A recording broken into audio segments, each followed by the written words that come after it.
Good evening and welcome everybody. I'm glad you could all make it and we found a seat for you all. We're honored and extremely happy to welcome Shri M, spiritual teacher, social reformer, educationist, author, and global speaker. His story is a transformational one of a boy from Kerala, India, to a living yogi under the guidance of his great master, Maheshwaranath Babaji, a senior disciple of Sri Guru Babaji. The master took M under his tutelage and initiated him into the Nat tradition. And for 3.5 years, Shri M lived and traveled extensively throughout the Himalayas with him. What he learned from Maheshwaranath Babaji transformed his consciousness. In 2011, Shri M wrote his memoir, Apprenticed to a Himalayan Master, a yogi's autobiography, which became an instant bestseller. It's an autobiographical account of a yogi and his journey towards understanding his master. His many subsequent books have received wide acclaim throughout the world. Shri M established the Satsang Foundation over 20 years ago as a meeting point for spiritual seekers of all persuasions. Conversant with the teachings of most major religions, Shri M's teachings seek to transcend the outer shell of all religions by exploring the core and nurturing the innate goodness in every human being. The foundation advocates that humanity is one, transcending religious, racial, geographical, cultural, and ideological differences. Under the foundation, Shri M has initiated projects for social development in the areas of education, health, skill development, and environment. It runs free schools and a skill development center in Madanapalli in Andhra Pradesh and Lateri in UP, India.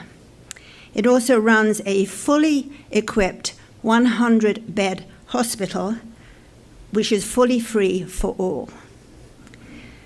As a keynote speaker, Shri M has spoken at the World Health Organization, the United Nations in Switzerland, the World Bank in the United States, and the Indian Institute of Science, Bangalore, and IIT in Delhi. He has addressed major corporations such as Google and Yahoo in the US, and the Indian Institute of Managements in Ahmedabad, Bangalore, Kolkata, and Mumbai. Shri M is also the Chancellor of Maulana Azad National Urdu University, on the faculty of the Indian Institute of Technology, Delhi, and an honorary professor of Human Values at the Indian Institute of Management, Kolkata. He is the spiritual guide for the Blossom Foundation, which is developing the Sacred Grove Center for Yogic Studies and Exploring Consciousness in Texas, which, when fully developed, will offer holistic wellness programs, yoga teaching training programs, and scientific study of consciousness in partnership with academic institutions and industry. Among the many awards and honors he has received for his contribution to society, in January 2020, Shri M was confirmed with the Padma Bhushan, one of the highest civilian awards of India, for distinguished service of high order in spirituality. Welcome. Brahmanandam Paramasugadam Kevalam Jnanamurtim Dandvaditam Gaganasadarsham Tattvamasya Dilaksham Ekam Nityam Vimalam Achalam Sarvadi Sakshibhutam Bhavatitam Trigunarahitam Sadgurum Tam Namami. Om Shri Gurubhyo Namaha. Sri Ramakrishna. Now, 1 minute. Our friend Diana discussed about my Guru Maheshwaranath Babaji and so on. But what many people do not also know that I also happen to be part of the Ramakrishna movement, because I was initiated into the Ramakrishna mantra by Swami Tapasyananda, one of the great disciples of Mahapurush Maharaj, Swami Shivananda, who was a direct disciple of Thakur, Sri Ramakrishna. So that's also part of the biography, if you want to call it. Now, before I start, I offer my pranams to Swamiji,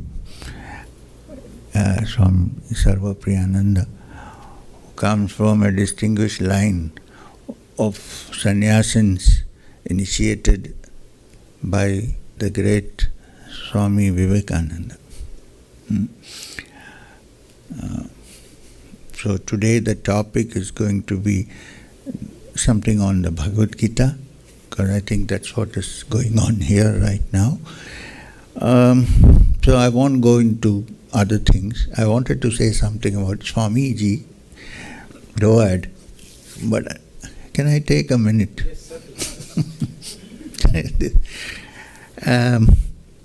When I was in a brahmachari in the Khar Ramakrishna mission in Bombay, the president was Swami Hiranmayananda. He came from an old zamindar family, and even he became a sannyasin, he was still like a, powerful man. He spoke also like that. He told me a beautiful story. When he was laying the roads in a center of the Ramakrishna mission called Purulia in West Bengal, and working with the brahmacharis and the people who were working on the road. Now, Swami Hiranmayananda had a habit which he continued to have in spite of being a senior monk, which was not objected to by the mission at that point. He used to smoke, occasionally of course, and the best cigarettes available, like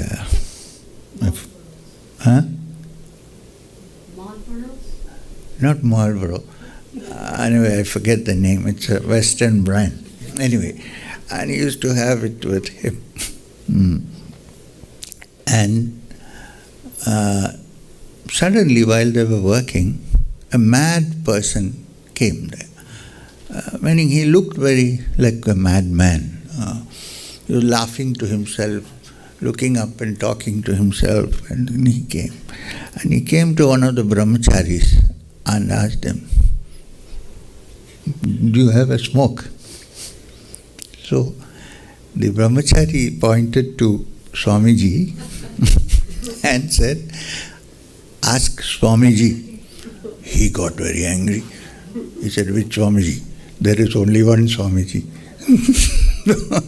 "There is only one Swamiji, Swami Vivekananda." "Which Swamiji are you talking about?" Anyway, he came to him and took a cigarette and smoked and went away. Now I am growing old, so I am trying to remember the brand. It's not Marlboro, certainly. So anyway, State Express. So what I am trying to say is that this is one of the centers that come from such a great being. Before him, of course, Thakur. So I'm honored to be here, and thank you, Swamiji, for Maharaj to invite me here. Okay, now the Gita. We don't have much time. We will try to do as short as possible. The length of the talk is not as important as the essence, I believe. I hope. Now the Bhagavad Gita forms part of the Prasthanatraya.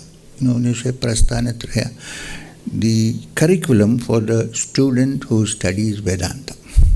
There is, of course, the Upanishads, there is the Brahma Sutras, which is a big journey if you venture into it, and then the Bhagavad Gita.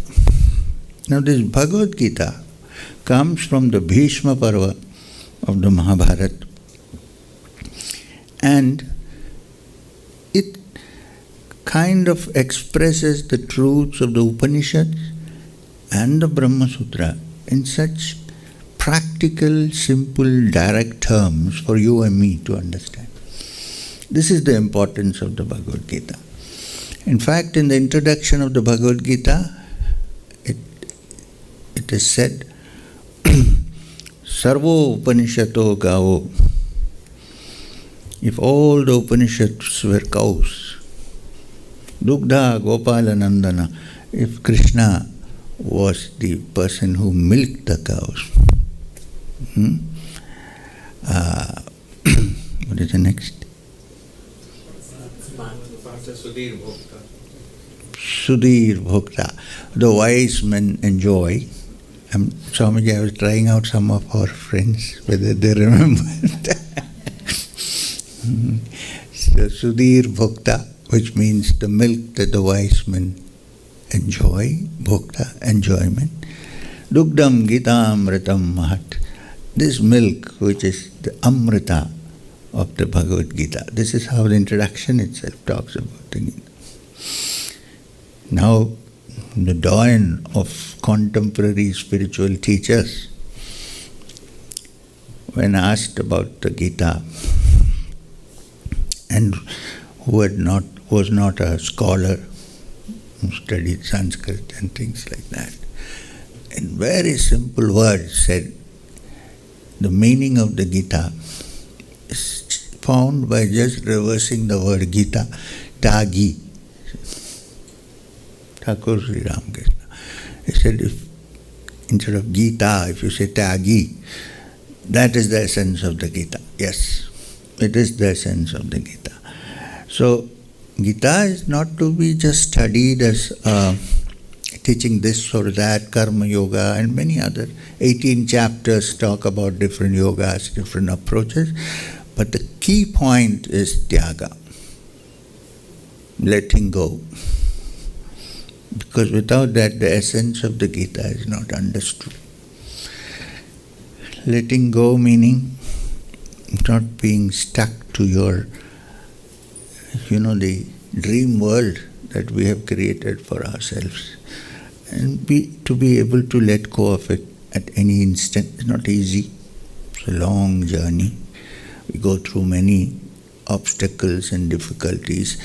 Why I'm saying this is because Gita is not something to be read as a theoretical text. While you need to do that, it's basically should be looked at as a sadhana, a practice by which you free yourself. So starting from Arjuna Vishada Yoga, the first chapter onwards, it goes step by step explaining the different approaches to the truth. Here you see this, Ekam Sat Vipra Bahuda Vedanti. So it looks at different ways of approaching that is the importance of the Gita. There is a lesson for every seeker, whatever way he seeks the goal. This is very important to note. Plus, it is one of the most practical scriptural teachings that exist today because it was preached not in a cave, not in a forest, in the middle of the battlefield, Kurukshetra battlefield, where Arjuna, sitting as the charioteer of, Krishna, sitting as the charioteer of Arjuna, who sits in the chariot, in the midst of the battlefield, when Arjuna is completely exhausted and depressed, Krishna raises him up slowly from that depression. It takes him finally to Sannyasa Yoga. There are many chapters, 18 chapters. Each chapter is therefore also called an yoga. And the Bhagavad Gita, by definition, at the end of each chapter says, Iti Srimad Bhagavad Gita's Upanishads Brahma Vidyayam. This Gita which we learned here is an Upanishad. And what does the Upanishad teach? Brahma Vidyayam. Then Yoga Shastre. When they say Yoga Shastre, and then Sri Krishna Arjuna Samvad. Two things to note. The Samvad between Krishna and Arjuna is important. Samvad is important. And why Yoga Shastra? Because when you say Yoga Shastra, don't think of standing with your head down and legs up. That is only one kind of yoga, Ashtanga yoga. But yoga simply means the effort and the approach and the path to find the truth.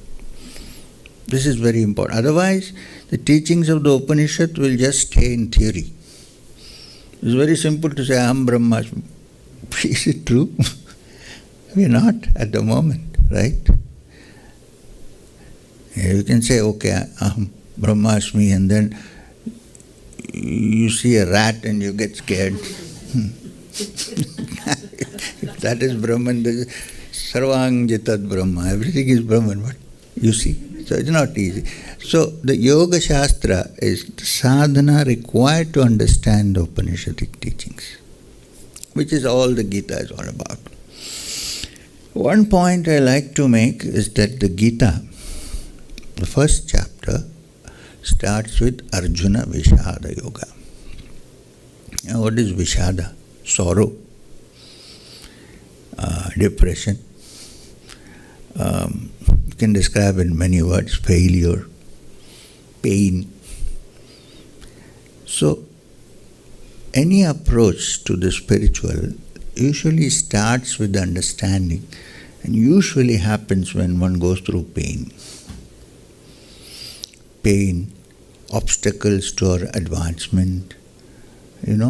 We want something, we don't get it. Then we begin to think, is life just this much or is there something more? From there, Krishna picks up Arjuna and takes him to Sankhya Yoga and so on, Karma Yoga, different chapters. Now, I usually try and follow my Upaguru, Tapasyananji's Bhagavad Gita. I always carry a copy. I didn't have one, I forgot. I asked Naresh, get it. Amazon, so I got it with me. Why? Because it is very simple. And it doesn't make all claims by saying, this is the only Gita that you have. Nothing like that. Gita as it is, then what about other Gitas? Anyway. So, sorry.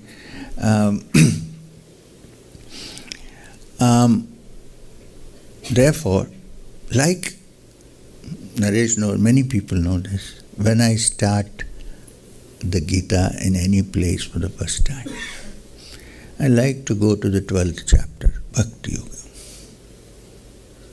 Bhakti is a very underrated thing in many places because intellectual understanding,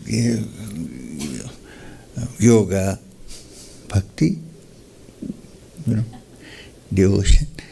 But please understand that it is the essence of all the understanding that we have. The entire Ramakrishna mission, for instance, started with a great bhakta who worshipped the Divine Mother, and from him came all the great Vedantins and everybody that we know of or heard of. Here it started with one person who simply said, "Oh my mother, take me to yourself." And bhakti is not something which is simple, that's also true. We have all kinds of bhakti. There are many kinds, nothing wrong with that. I go and light an agarbatti and I'm going for an interview, oh God, please help. That's also bhakti. But that's what is normally happening, general. But there is also the bhakti where the person goes before the divine and says, please bring more bhakti for me, let me enjoy you. So you see, there are different grades of bhakti. There is simple bhakti, there is para-bhakti. Para-bhakti is not possible for everybody to attain. So any bhakti is good enough to start. This is what I am trying to say. And now, in para-bhakti, all that the devotee asks for is the darshan of the Lord, not even that. Even separation sometimes is enjoyed. There is a story that Chaitanya Mahaprabhu, the founder of the Vaishnava movement, which later on spread into various, spent 5 days without the darshan, seeing Krishna. So he was very upset, crying, calling Finally, under a tree, he saw Krishna and he said, "Now, why did you come?" But why? Because I was enjoying this separation. So even that separation is, something beautiful that's happening inside. The other day at the conclave, somebody asked me, what happens if somebody breaks your heart? I said, it is through the breaking of the heart that many great poems have come. You know the story of the Ramayana?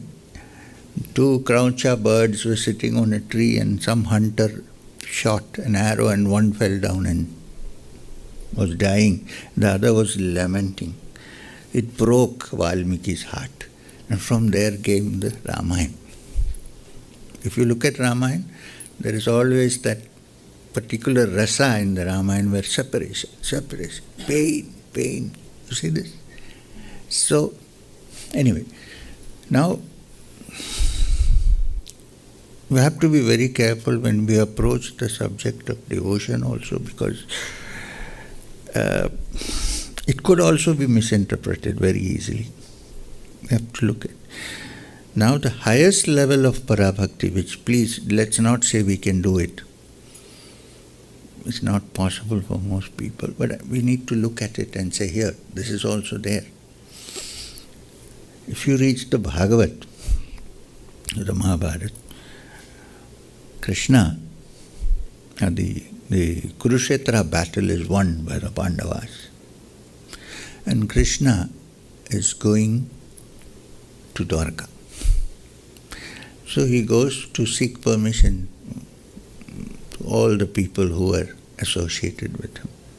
To the people of his age, he hugs them. People who are elder, he touches their feet. Krishna. Now even if I become an office superintendent, I won't touch the feet of my driver. And driver is like Parthacharati, who takes you through life. Anyway, so he goes to Kunti, who is the matriarch of the whole family, touches her feet and says, Kunti, I'm going to Dwaraka now. War is all over. Do you have any wish to tell me now? This is the right time. It's a beautiful discussion. When we do the Bhagavad, Kunti says, who are you trying to play games with? I know you. I know who you are. I know everything. You are saying, I'm going to Dwaraka. You go nowhere. You are everywhere. Maybe you're not visible, but you're there. So you ask me what boon do I want? I'm going to tell you. Grant it to me. Please don't pretend to be Kunti, okay? It's not possible for most people. Parabhakti. Kunti says to Krishna, bring all the misfortunes of the world on my head. Who will ask? Can I win the exams? Can I have a child? Among the hundreds of males that come, some are like that. We are married for 10 years, we don't have kids. Somebody told us, you are the only person who can give. One, I had to unfortunately tell them I'm 75 years old, it's not worth. Anyway, sorry, Swami. So,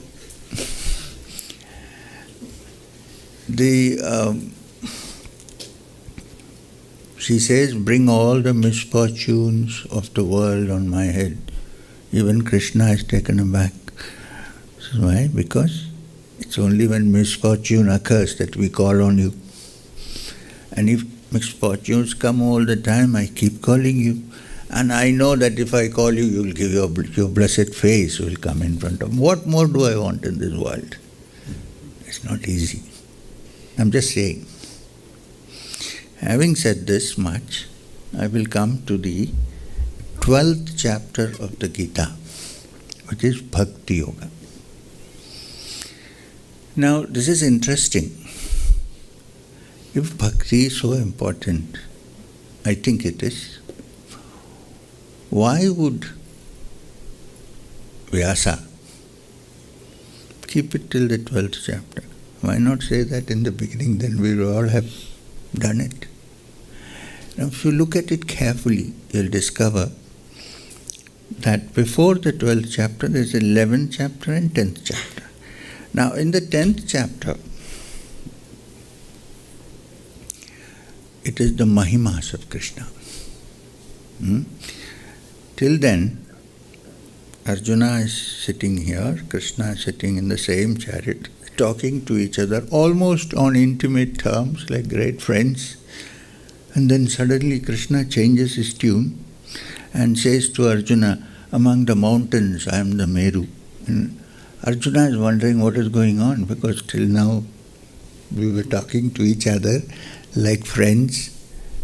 I said, I am the Meru. Among the Achalas, I am the Himachala. Among the Munis, I am Kapila. Among Vedas, I am Samaveda. That's a different subject. We won't come to that now. And it goes on like that, the list, and Arjuna is gaping, wondering, what happened to this guy who was just now talking to me? He's talking something completely different. Then comes the 11th chapter, Vishwarupa Darshana, where Arjuna sees that this is not the person who was before me. Everything has changed. The whole world is revolving around him. And then he comes back to normal. Now what has happened is, the so-called linear logic of Arjuna has been totally broken. Because he has seen the unexpected, unseen. He doesn't know what to do. Who is this being? And then, when his limited logic has been shattered, Bhakti Yoga is introduced, chapter 12, which is, as they say in the Upanishads, the wisest man very soon discovers the limitations of the intellect.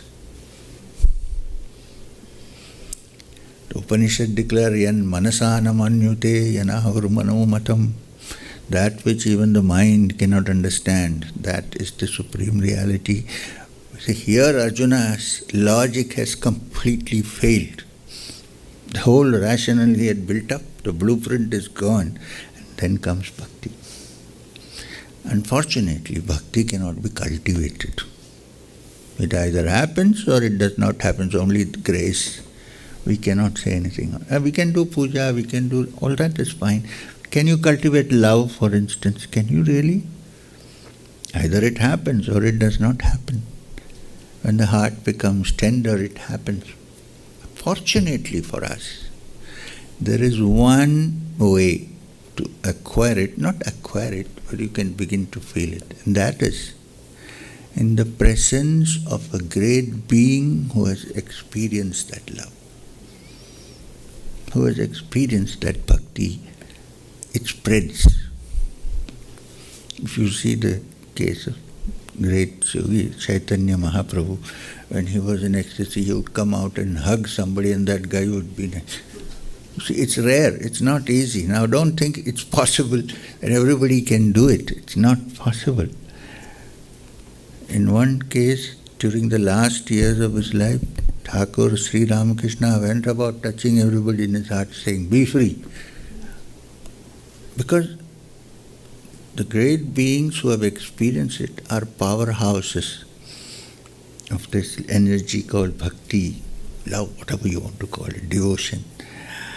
Because you take a piece of iron closer to a magnet, temporarily it becomes a magnet.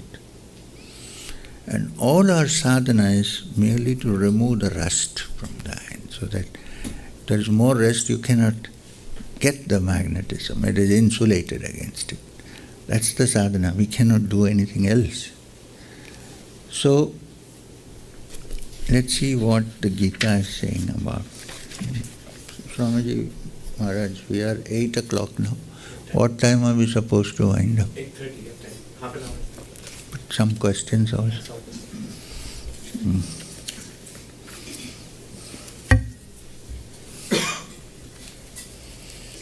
Now, at 75, I need a glasses. I can read, but I would spend more energy on reading. Now, this is the 12th chapter, Bhakti Yoga. Om Shri Paramatmane Namah. Now here is one chapter, one of the few chapters that begins with not Shri Bhagavan Vacha, Krishna says, but Arjuna Vacha. So it's meant for all of us. We're all like Arjunas, right? So here Arjuna starts by saying, Evam satata yukta ye bhaktastvām paryupāsate yacchā aksharam avyaktam tesham ke yoga vittama. Arjuna asks, there are great devotees who love and worship you as the divine being. There are others who contemplate on you as the imperishable, unmanifest, impersonal Brahman. Which of these has a greater understanding of yoga?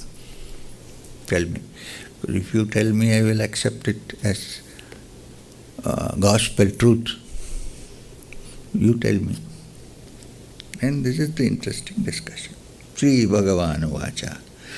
Krishna says, Mai aveshya mano ye mam nitya yukta upasate shraddhaya pare upetaste te me yukta tamamataha. Those I consider as the most perfect in yoga, who with their minds fixed intently on me. Remember, this is Bhakti Yoga.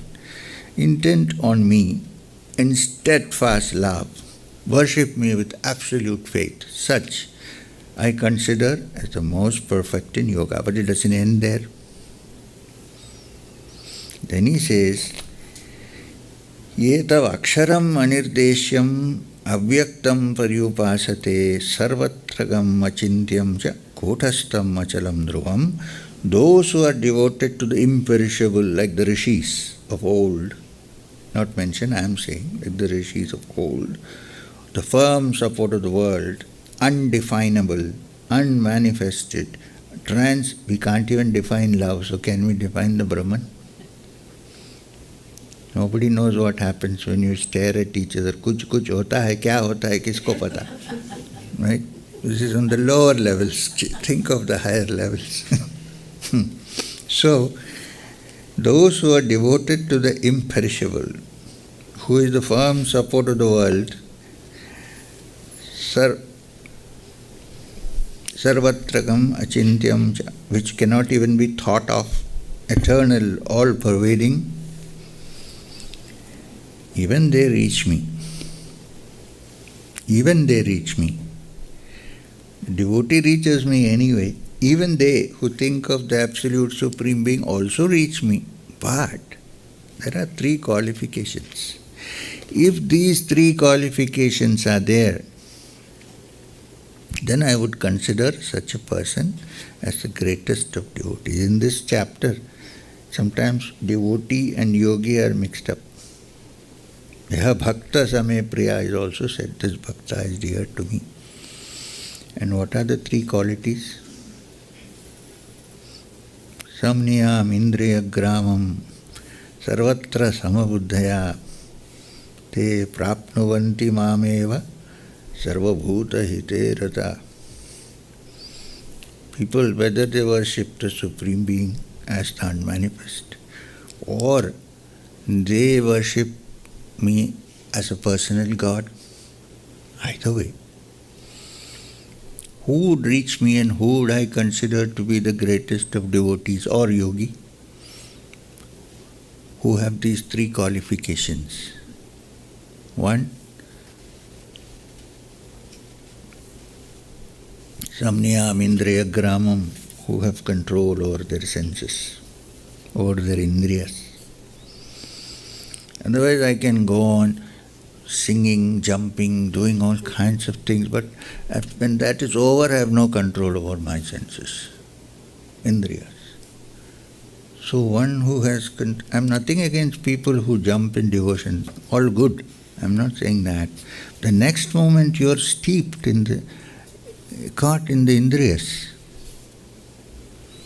So one who is free, who has succeeded in controlling his emotions, his indriyas, his sense organs, one qualification.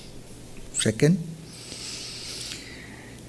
Sarvatra samabuddhaya, whose mind at all times is tranquil.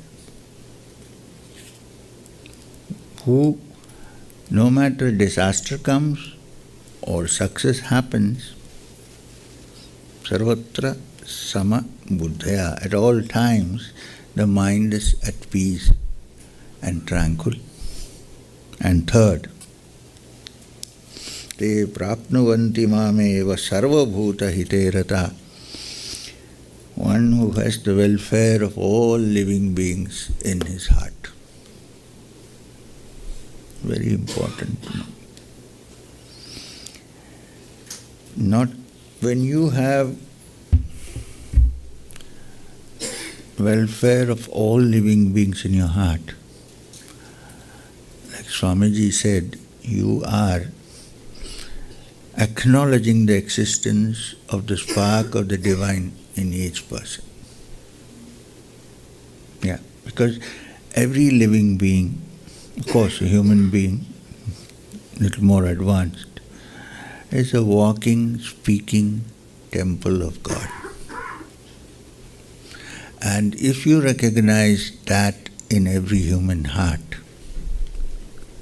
and do seva to that, this is why Swamiji was persistently saying, Atmano mokshartha jagat hitaya cha. Moksha, for quoted from the Upanishads, of course. Moksha pada atman, and hit to do seva for. In fact, he went to the extent of saying, consider the poor and the suffering and the low as Daridra Narayana and do your seva.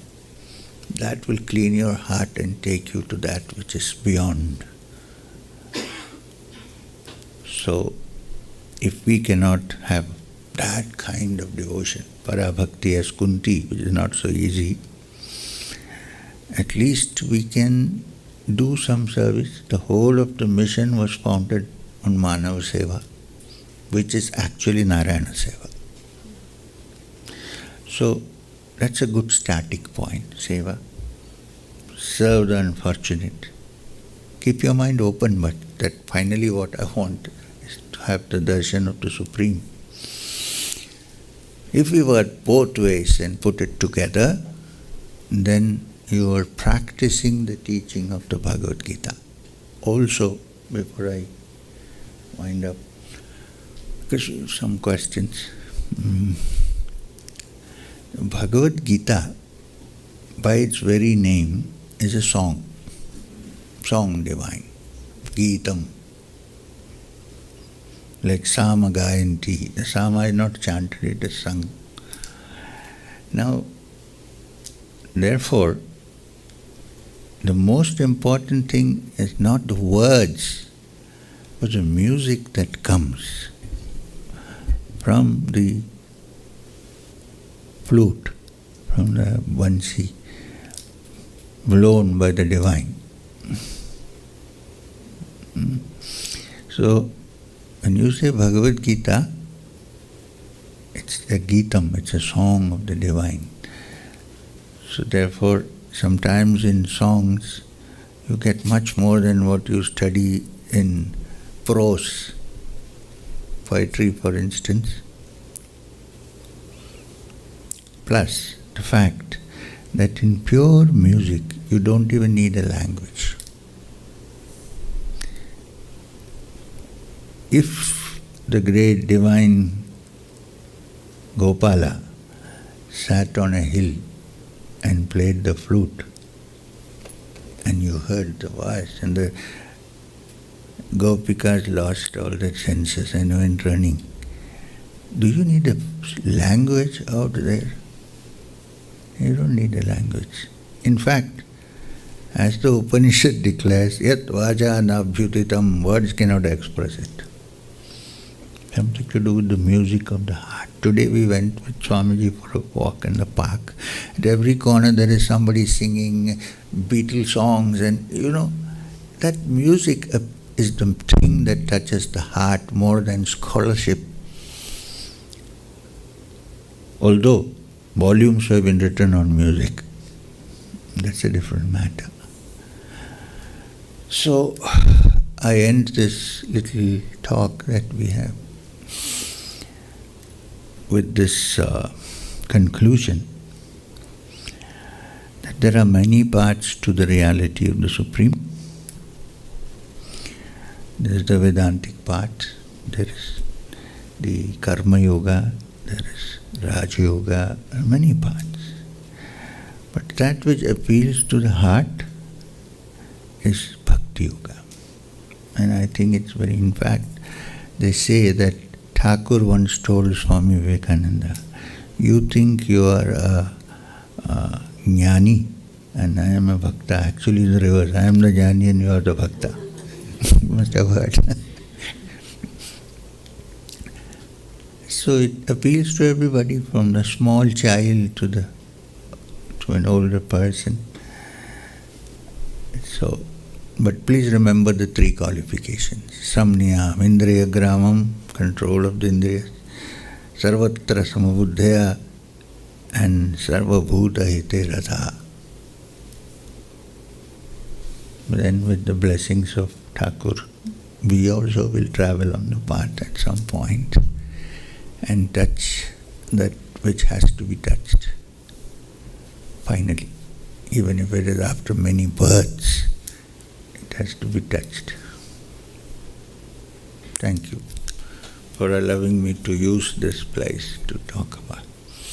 So if I'm a devotee of God, but I do all these sadhanas to try to get closer to Him, that would not get me bhakti? If you started your sentence by saying, I am a devotee of God, so bhakti is already there. How would you be a devotee? The para bhakti, the great love of God. That, look, you cannot push. You need to be patient. You should understand the concept and be patient. There is no other way. So it comes only from the grace of God. The problem is, the grace is always there, but we keep all our windows and doors shut and don't allow the gentle breeze of grace to come in. So all your sadhana, yours, mine, everybody's, is basically to open the doors and the windows. That we have to do. So that we can't say that the grace, the gentle grace, breeze of grace should come now. Can we? No. But if you keep your windows closed, how will you know when it comes? That's what I'm trying to say. Not that when I say you cannot develop, this is what I mean. We have been trying to meet you for a long time. Really? Yes. And even for the Bhagavad Sapta, we were trying to see if we had a public program and it was not. So we were very much upset about that. But 2 days back when my husband was meditating, something stuck to him. He was he searched for Shri M's public program and this popped up, and at 7 o'clock the registration opened, we registered for it, and here we are. And it's such a blessing that we are here, and we humbly request with all sincerity that we are going to seek the path of Vedanta, and staying here at the Vedanta Society, we seek your blessings to bring Vedanta into our life. With that, I will ask my question. Oh, I thought that was... Oh, no, it's not mine. So I need to know, where is the mind and where is the intellect? Is my mind here and the intellect here on my heart? Can I suggest that you read the Gita, Yep. you read all the texts available on this subject. It's too much of time now to discuss this whole thing. It's not easy to do that. We'll do it at some point, not in this gathering. Okay.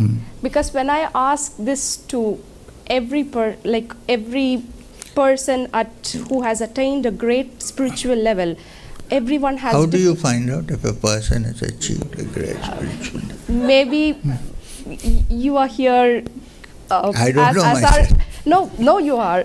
Yep, we are all here seeking our way through you. Through the words. Yeah, through the words of you. When you said the 3 parts of chapter 12, of course it is going to help us to get that. So you see, when I said something about this chapter 12, I said that there are a couple of things which can be understood only with grace, right?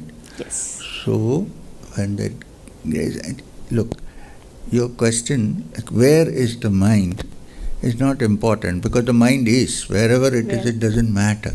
The mind is. So you deal with the mind, not trying to search where the mind is. You get what I'm trying to say? But when you say about quietening the mind, then the question that comes is, where is my mind? Because I know that... Your thought is the mind. Can you think of a mind without thought? Can you? No. No. So wherever thought exists, there is the mind. So when it is completely stopped, then there is no mind. Got it. You got what I'm trying? Yes. I hope you got it. It is not such an easy thing, but you know, even when I say, oh, I'm going to stop my mind, who is trying to stop my mind? You see, when it is stopped, the question doesn't arise. There is no mind. And where there is no mind, there is God. Yet, that doesn't mean that some people are, like Ramana Maharshi, the great Rishi, said, find out who you are. Actually. Now that doesn't mean if I sit in one corner and keep saying, who am I, who am I, who am I? Now this is if you don't know who you are, it's a disease. You need to be taken to a doctor for psychiatrist, because you don't even know who you are. So it's not that. That's not what he meant. It's a long thing, so I cannot go elaborately into it. He said right, but we look at it in a different way. So,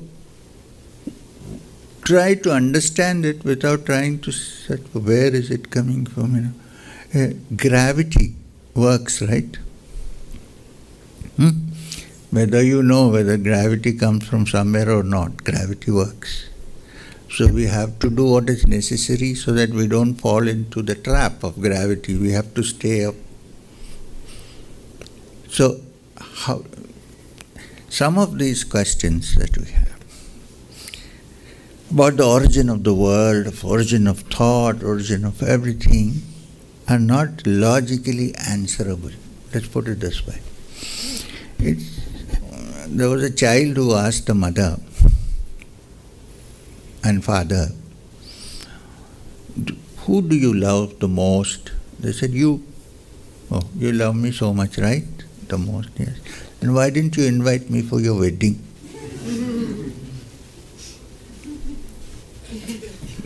Get what I'm trying to say?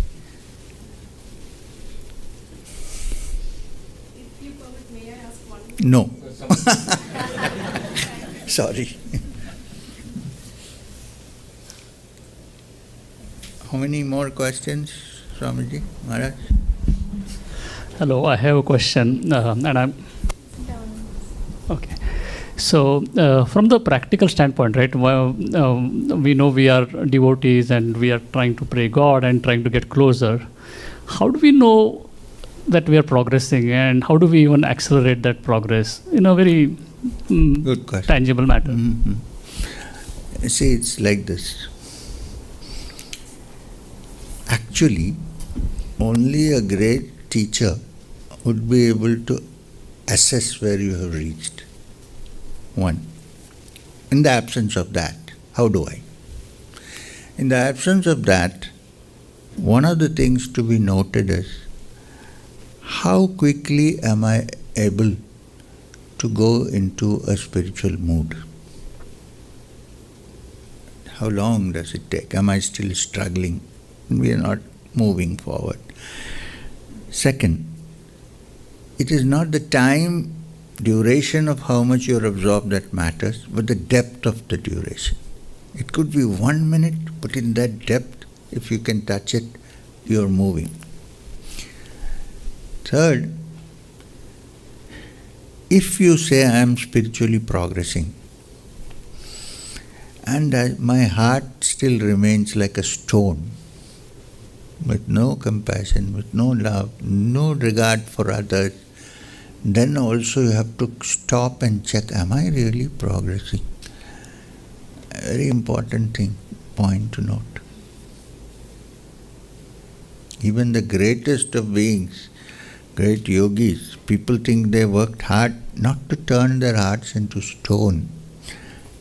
The hearts become actually more, when I say heart, you know what I mean, heart of the matter, not the physical heart. So, if this is happening, and in the midst of all circumstances, if your mind is remaining at least relatively tranquil, then you are progressing. May not be 100% sarvatra samabuddhaya, but at least 10 degrees more than before, then you are progressing. This is my understanding. Is this the last question, Maharaj? Yes. Or any more? Thank you for the talk. In the Gita, in another place, Sri Krishna talks about 4 types of devotees, right? Artho, Jnana, Artharthi, and Gnani cha Bharatarshava. And then he says, Gnani is the most favorite devotee of himself, right? Of Bhagavan. So how do we reconcile that? So do I have to become a Gnani first and then Bhakta? No. You see, the Bhagavad Gita, even though Krishna in different places says different things, after all he is Krishna. In fact, nobody can access actually what Krishna wants, except that he wants you to attain moksha. There is no question. When you say moksha, it could be Bhagavad Darshana or it could be Vedantic moksha. From the point of view of the Gita, they are not two different things, entities. Right? So, this is what you have to note, that when he says jnani, it does not mean that only one who is following the jnana marga. It means one who has understood the divine. Who is a jnani? One who has understood the divine. It need not necessarily mean that one is following the process of Vedanta like neti, not this. That is also possible. But it's a long drawn process, and I bet even that is not possible without the blessings of a teacher. We can try our best, but the shell won't crack if that blessing is there. But I should also add that if you are sincere, the blessings will also come. That is surely what. And so don't think that the Gita is only for jnanis, it is for all kinds of devotees, karma yogis. Otherwise there won't be a chapter called Karma Yoga, Bhakti Yoga. This is the beauty of the Gita, that any kind of aspirant can take up the Gita and approach.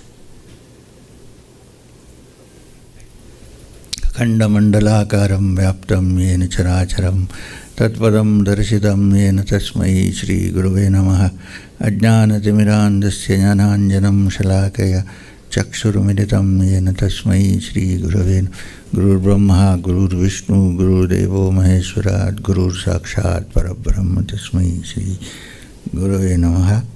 Om Shanti Shanti Shanti.